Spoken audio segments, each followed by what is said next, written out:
के एंड में आपको याद होगा कि यहाँ पे जूही और जिन्हों एक साथ थे और जूही ने पूछा था उस क्रिस्टल के बारे में और आप लोगों ने सही सही जवाब दिया। यहाँ पे जूही जिन्हों से कहती है कि तुम काफी ज्यादा बदल गए हो और भाई मैं बिल्कुल पहले की तरह हूँ, मैं बिल्कुल नहीं बदल पाई। तो जिन्हों बताता है हमको कि यार लाइफ में बहुत कुछ चीजें होती है और एक्सपीरियंस जो हमें मिलता है उन चीजों से, उससे हर इंसान के ऊपर अलग असर पड़ता है।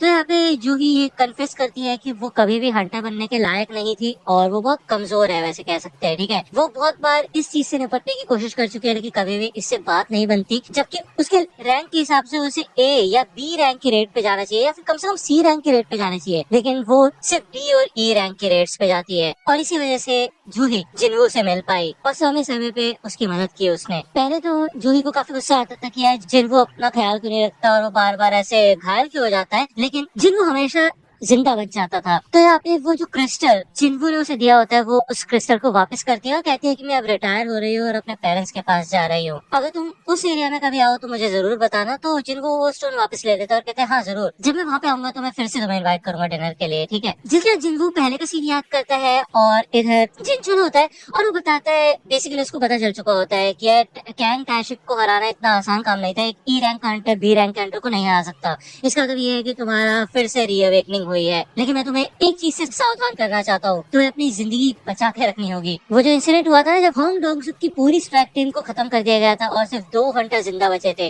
तुम और एक डी रैंक का हंटर, उसके बाद से होंग डोंगसुक का छोटा भाई डोंगसू शायद तुम दोनों के पीछे पड़ेगा। तो यहाँ पे जिनको डोंगसू को जानता होता है कि वो एक एस रैंक का हंटर है और ये बात सुन के कि वो उसके पीछे पड़ा है और उसके पसीने छूट जाते हैं। जिनचन बताता है कि डोंगसू को किसी बात की कोई फिक्र नहीं है कि डोंगसू कैसे मारा क्यों मारा, बस उसे इस बात से दिक्कत है कि तुम दोनों जिंदा कैसे बच गए। तो वो तुम दोनों की वाट लगाने के लिए आएगा। और एक बात तो है कि इस देश में एस रैंक के हंटर्स के लिए कोई ज्यादा रूल्स नहीं होते, फिर देखा जाए तो वो एक चमत्कार भी कर सकते हैं और तबाही भी मचा सकते हैं, उनको कोई नहीं रोकेगा। तो हम कह सकते हैं कि मॉन्स्टर्स का भी मॉन्स्टर तुम्हारे खून के पीछे पड़ चुका है। तो यार ये बात जिनको को याद होती है, अब यार उसके माइंड में भी यार जूही को देख के आना चाहिए था कि यार वो भी रिटायर हो सकता है, क्योंकि जिनचुन ने उसको कहा कि मैं तो कहूंगा कि तुम अपनी फैमिली को लेके इस देश को छोड़ के निकल जाओ, लेकिन इधर जिन्हो डिसाइड करता है कि वो और भी ज्यादा ताकतवर बनेगा, जो कि काफी अच्छा खासा डिसीजन है। हमें दिखाया जाता है कि वो जिन्हो के साथ इधर एक जंगल टाइप में आता है, यहाँ पे बेसिकली सी रैंक के गेट होता है, ओके, और जिन्हो ने यहाँ पे काफी सारे लोगों को इकट्ठा किया होता है। आपको पता है सी रैंक के गेट में जाने के लिए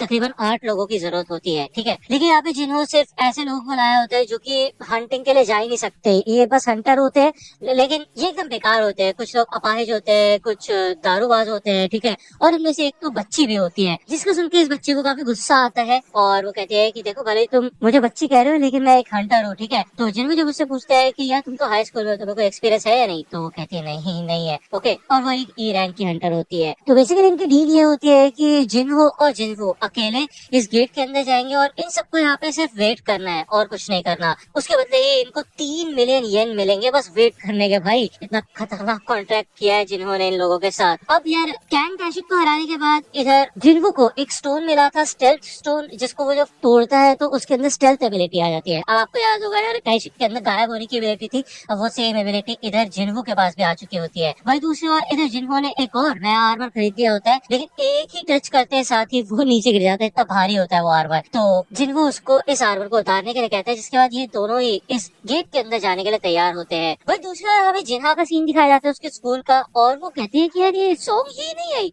उसकी फ्रेंड नहीं आई होती, और बेसिकली उसकी फ्रेंड ही होती है ये लड़की जो यहाँ पे मौजूद होती है इस स्ट्राइक टीम के अंदर। तकरीबन 1 घंटा हो चुका होता है इन लोगों को अंदर गए हुए और ये लोग ये डिस्कस कर रहे होते हैं कि नॉर्मली भी एक स्ट्राइक टीम को 2 घंटे लगते हैं कम से कम वापस आने में, तो हमारे पास काफी टाइम है। लेकिन इतने में भाई जिन्हो भागता हुआ आ रहा होता है, तो इनको लगता है भाई ये भाग के आ गए क्या अंदर से, लेकिन इनको देखने को मिलता है कि ये गेट क्लोज होने लग जाता है, जिसके बाद ये सबके सब लोग शॉक हो जाते हैं कसम से। ओके, तो 3 और लोकेशन होती है आज की, तो ये एक दिन में 9 मिलियन कमा सकते हैं। ये सबके सब तैयार होते हैं अगले गेट पे जाने के लिए, लेकिन साथ में ये सबके सब काफी ज्यादा शॉक में भी होते हैं। तो हमें गेट के अंदर का सीन दिखाया जाता है नेक्स्ट गेट का, जहाँ पे भाई जिन्हो इधर लड़ने का काम कर रहा होता है और दूसरी ओर जो जिन्हो होता है वो माना क्रिस्टल्स को माइन करने का काम कर रहा होता है। तो दोनों का अच्छा खासा मेल बैठ गया है इधर। इवन हमें जिनवू के घर का भी सीन दिखाया जाता है, जब वो रेड मिशन पे जाता है तो उसकी सिस्टर पूछती है कि और काम करना है तुम्हें, तो वो कहता है हाँ। इधर हमें दिखाया जाता है फाइट सीन्स थोड़े बहुत दिखाए जाते हैं, क्योंकि यार देखो ये मेन जो हमारा एपिसोड है बेस्ड है जिनवू के जो रेड मिशन है उनके ऊपर, तो हमें रेड मिशन ज्यादा दिखाए जाएंगे रादर देन फाइट्स। ओके, तो इसी वजह से यहाँ पे जल्दी जल्दी करके जिनवू लेवल अप करता रहता है और वही जिनवू ज्यादा से ज्यादा माना क्रिस्टल्स को माइन करता है। हमें बीच में दिखाया जाता है कि जिनवू अपने स्टेल्थ एबिलिटी का भी इस्तेमाल करता है, जिसको देख के जिनवू काफी ज्यादा शॉक हो जाता है और कहता है कि बॉस लगता है काफी ज्यादा ताकतवर बन चुके हैं फिर से। इसके अलावा जिनवू के डैश स्किल भी इम्प्रूव हो चुके होते हैं और एडवांस डैगर विल्डिंग और फेटल स्ट्राइक जैसे नए स्किल्स मिले होते हैं उसको, जो कि काफी ज्यादा खतरनाक होते हैं। अब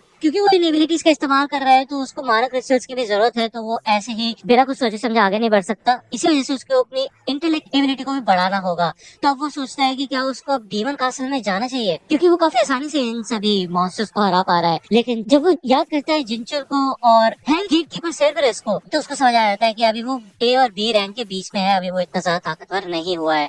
तो अपने ऊपर कुछ डाउट करता है। तभी एक नोटिफिकेशन आता है उसको कि जो प्लेयर है वो क्वालिफाई हो चुका है एक जॉब चेंज क्वेस्ट के लिए। तो एक काफी अलग क्वेस्ट है, अभी हमें इसके बारे में कुछ नहीं बताया गया। दूसरा हमें व्हाइट टाइगर गिल्ड का सीन दिखाया जाता है, जहाँ पे मैनेजर आन होते हैं और उसके पास एक एम्प्लॉय आता है। वो बताता है कि कुछ सी रैंक गेट्स है जिनके ऊपर 150 मिलियन खर्च किए जा रहे हैं राइट्स पे, और जो लीडर है उस राइट टीम का वो है यूजिन हो। वो यूजिन कंस्ट्रक्शन के प्रेसिडेंट का बेटा है। और इस लिस्ट में यहाँ पे भाई संग जिनवू का भी नाम लिखा होता है। तो मैनेजर आन इसको देख के काफी ज्यादा शॉक हो जाते हैं। वो कनेक्ट कर लेता है डॉट्स कि भाई ये नाम मैंने कहीं देखा है, डबल डंजन के इंसिडेंट में ये बंदा मौजूद था, तो कुछ तो है यहाँ पे गड़बड़। ठीक है, यहाँ पे ये लोग एक और रेड मिशन को कंप्लीट करके आए होते हैं और अगले रेड मिशन की ओर बढ़ते हैं। तो यहाँ पे मैनेजर आन की एक थ्योरी होती है। उसको ऐसा लगता है कि भाई संग जिनवू फिर से रीअवेकन हुआ है, और ऐसा इसलिए है क्योंकि वो 3 बड़े बड़े डिजास्टर से बच चुका है। पहला तो डबल डंजन था, ठीक है, दूसरा था होंग डोंग सुक वाली स्ट्राइक टीम में, और तीसरा था जब कैंग टाइजिक ने इन सबके ऊपर हमला किया था।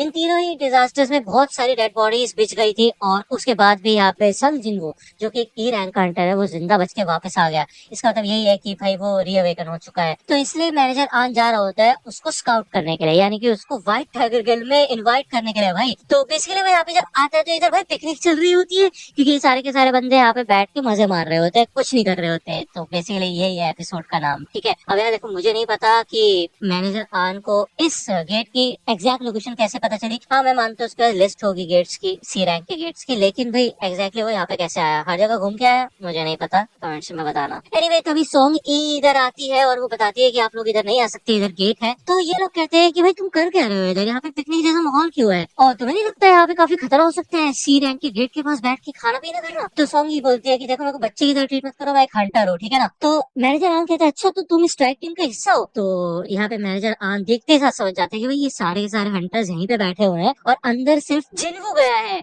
अकेला, वो भी उस डंजन में उन मॉन्स्टर्स को निपटाने के लिए। जिसके बाद यहाँ पे वो समझ जाता है कि भाई ये कोई ऐसी वैसी बात नहीं है, बहुत बड़ा सीन है यहाँ पे। तो ये लोग यहाँ से निकल जाते हैं और तभी जिनवू और जिन्हो भी वापस आ जाते हैं। तो जिन्हो कहते हैं कि कल मेरे को थोड़ा काम है, कल का शेड्यूल कैसा है। तो जिन्हो कहता है कल के लिए मैंने 3 गेट्स रखे हुए थे, अब तुम क्या चाहते हो मैं उसको कैंसिल कर दूं, वैसे 2 दिन तक हम उसे रख सकते हैं। तो यार जिन्हो कहता है ठीक है अभी के लिए हम वेट कर लेते हैं। दूसरी ओर हमें यहाँ पे एक सपने का सीन दिखाया जाता है, जहाँ पे चोई होता है और उसके सामने उसकी शायद एक पार्टनर मर गई होती है, और यहाँ पे काफी खतरनाक मॉन्स्टर, यार देखो ये जेजो आइलैंड से रिलेटेड होगा, क्योंकि भाई जेजो आइलैंड काफी खतरनाक तरीके से मार काट मची थी। ये सपना उसे फिर से आया होता है, लगातार आता रहता है, मतलब है कि नहीं। और हमें दिखाया जाता है उसके पास एक फाइल होती है टॉप सीक्रेट, जिसमें ऑपरेशन जेजो आइलैंड लिखा होता है। ओके, तो यहाँ पे आज का इनका काम खत्म हो चुका होता है। जैसे ये सब लोग इधर से निकल जाते हैं तो जिन्वू को अप्रोच करता है आन सांगमिन, जो की मैनेजर होता है व्हाइट टाइगर गिल्ड के सेकंड एडमिनिस्ट्रेशन टीम का। तो फाइनली वो जिन्वू के सामने आ चुका होता है और वो उससे बात करने के लिए बैठते हैं यहाँ पे इस कैफे में। वो पहले व्हाइट टाइगर गिल्ड का थोड़ा इन्फॉर्मेशन देता है कि वो कंट्री की सबसे बेस्ट गिल्ड है, और ये तो हम भी जानते हैं, है कि नहीं। तो आज यहाँ पे एक ऑफर रखता है, वो कहता है कि हम तुम्हें यूजिन कंस्ट्रक्शन जितना पे कर रहे हैं उसका डबल पे करेंगे अगर तुम हमें ज्वाइन कर लोगे। तो इसके अलावा अगर तुम्हारी कोई कंडीशन होगी तो हम वो भी पूरा कर देंगे। तो यहाँ पे जिन्होंने पूछते हैं कि व्हाइट टाइगर गिल्ड के हेडक्वार्टर्स की वैल्यू कितनी है। तो यार आन बताता है ओह वो मेरे ख्याल से होगी कुछ 50 बिलियन। तो जिन्होंने कहता है अच्छा तो तुम मुझे 50 बिलियन देने वाले हो। तो आन कहते क्या क्या बोल रहे हो तुम। तो यहाँ पे जिन्हों बोलता है कि यूजिन कंस्ट्रक्शन जो बिल्डिंग मेरे को ऑफर कर रही है उसकी मार्केट वैल्यू 30 बिलियन है। तो ये देख के भाई आन शॉक ही हो जाता है और जिनको कहता है तुम मुझे उसका डबल देने वाले हो, तो मेरे ख्याल से कम 50 बिलियन तो दोगे ही ना। अगर तुम्हें यकीन नहीं होता तो ये रहा कॉन्ट्रैक्ट, देख लो तुम खुद ही। तो यार ये सब सुन के तो आन की वाट लग जाती है। उसने ये ऐसा कभी सोचा भी नहीं था कि उसके ऊपर इतनी बुरी तरह से पड़ेगा ये वार। और वो कहता है कि मेरे को अपने सुपीरियर से बात करनी होगी। तो जिनको कहता है लगता है हमारा काम यहाँ पे खत्म हो चुका है। तो जाते जाते यहाँ पे जिनको पूछता है कि मेरे बारे में किस किस को पता है। और यहाँ पे आन मन में यही सोचता है कि यार उसने बहुत जल्दीबाजी कर दी, उसको पहले यूजिन के जो कॉन्ट्रैक्ट है उसको देखना चाहिए था जिनको के साथ क्या चल रहा है। एनीवे जब यहाँ पे जिनको पूछता है कि इसके बारे में किसी को पता है नहीं, तो बेसिकली यहाँ पे गायब हो जाता है और एक कट मार देता है भाई आन के मुंह पे। इस कट को देख के समझ जाता है कि यहाँ पे वो गायब होने वाली एबिलिटी का इस्तेमाल कर रहा है और जो ऑफर 30 बिलियन का यूजिन कंस्ट्रक्शन ने दिया है वो मतलब बेमतलब का नहीं है, उसके पीछे भी एक बहुत बड़ा मतलब है। ओके, तो यहाँ पे आन सारी की सारी इन्फॉर्मेशन दे देता है कि कैसे पता चला जिनको के बारे में उसको कि उसने सी रैंक के गेट्स के बारे में इन्फॉर्मेशन इकट्ठा की थी। कोई बहुत भारी मात्रा में सी रैंक के गेट्स के राइट्स को हायर कर रहा है, खरीद रहा है। जो नए रूकीज है उनको एकदम से हंटर रेट्स पे नहीं भेजा जाता, इसलिए हम भी और नए हंटर्स को ढूंढते रहते हैं और फलाना ठिकाना। तो यहाँ पे जब जिनको पूछते हैं कि मेरे बारे में और किसको पता है, तो आन बताता है मुझे और मेरे सबऑर्डिनेट को। तो जिनको बताता है कि मैं लोगों से छुप के रहना चाहता हूँ और अगर मेरे को पता चला कि लोगों को मेरे बारे में पता चल गया है तो मेरे को सबसे पहले तुम लोगों के ऊपर ही शक होगा, ठीक है ना। तो आन ये ऑफर मान जाता है। वो कहता है मैं मरना नहीं चाहता, तो मैं अपना और अपने सबऑर्डिनेट का मुंह बंद करके रखूंगा। तो यहाँ पे जिनको वापस अपने रूप में आ जाता है, मतलब अनगायब हो जाता है, क्या बोलो। और तो यहाँ पे ये लोग एक डील करते हैं और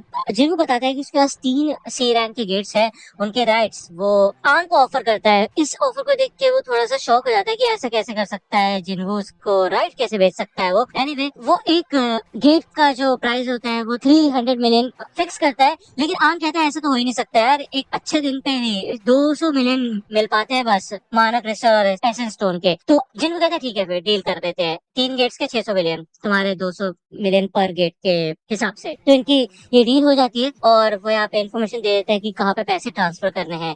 और वो आन को आंखें बंद करने के लिए कहता है और एक लिक्विड डालता है उसके मुंह में, जो कि एक हीलिंग पावर वाला लिक्विड होता है, जिसके बाद जो उसका कट होता है वो भी ठीक हो चुका होता है। जिसे देख के आन बिल्कुल समझ जाता है कि भाई कुछ तो बात है इस बंदे के अंदर। जाते जाते आन जिनको से पूछता है कि अब जब कि तुम मेरे को ये सब कुछ दिखा रहे हो तो इसका तो ये है कि क्या तुम मेरे ऊपर ट्रस्ट करते हो। तो जिनको कहता है हाँ, जब तक तुम अपना मुंह बंद रखते हो तब तक तो हाँ। जिनको ऐसे चला जाता है, उसका सबऑर्डिनेट इधर आता है केचुल, और वो बोलता है कि क्या हुआ। तो आन बताता है कि यार मेरे को ऐसा लगता है कि हमारे हाथ में बहुत कमाल की चीज लगने वाली है। तो बेसिकली हमें दिखाया जाता है कि आज का दिन, जो कि नेक्स्ट दिन शुरू हो चुका होता है, जो जिन्होंने बताया तो उसको कुछ काम है, वो यहाँ पे पैकिंग वगैरह कर रहा होता है और जिन्हों से भी बात कर रहा होता है साथ के साथ। और बेसिकली जिन्हों पूछता है कि भाई तुमने इतने हाई रेट में कैसे बेच दिया, हम तो इसको कैंसिल करने वाले थे। तो जिन्हों कहता है इसको ट्रेड सीक्रेट मान लो भाई। दूसरी बार हमें आन का सीन दिखाया जाता है और किचन बताता है कि ये यार तुमने जो 3 गेट्स खरीदे हैं ना, वो यूजिन कंस्ट्रक्शन ने पहले से खरीद रखे थे, इसलिए वो सारे के सारे 70 मिलियन और या फिर उससे कम में बेचे जा रहे हैं। तो यार बेसिकली यहाँ पे स्कैम कर दिया होता है आन को। ओके, वो यही कहता है कि इसका मतलब ये है कि जो लोग स्ट्रॉन्ग होते हैं ना, वो इतने ज्यादा बहादुर भी होते हैं कि कुछ भी कर देते हैं, ठीक है। तो उसको मैसेज आता है संग जिनगू का, वो बताता है कि जो तुमने मेरे ऊपर नजर रखी है उसकी सजा है। ओके, तो हमारे हिसाब बराबर हो चुका है। तो यहाँ पे आन एक्सेप्ट करता है कि चलो ठीक है, जो हुआ वो हुआ, बट उसके बदले उसको संग जिनगू का नंबर मिल चुका है, जो कि उसके आगे चल के काम आएगा। भाई दूसरी बार यहाँ पे जिनगू गाड़ी में जा रहा होता है जॉब चेंज क्वेस्ट के लिए। अब आपको याद होगा उसका ऑप्शन आया था जिनगू को, है ना। तो दोस्तों नेक्स्ट एपिसोड का नाम है a knight who defends an empty throne. यार आज की वीडियो के लिए सिर्फ इतना ही। अगर आपको ये वीडियो पसंद आई हो तो लाइक करना, सब्सक्राइब कर लो अगर चैनल पे नए हो तो। मिलता हूँ आपसे अगली वीडियो में, तब तक के लिए गुड बाय।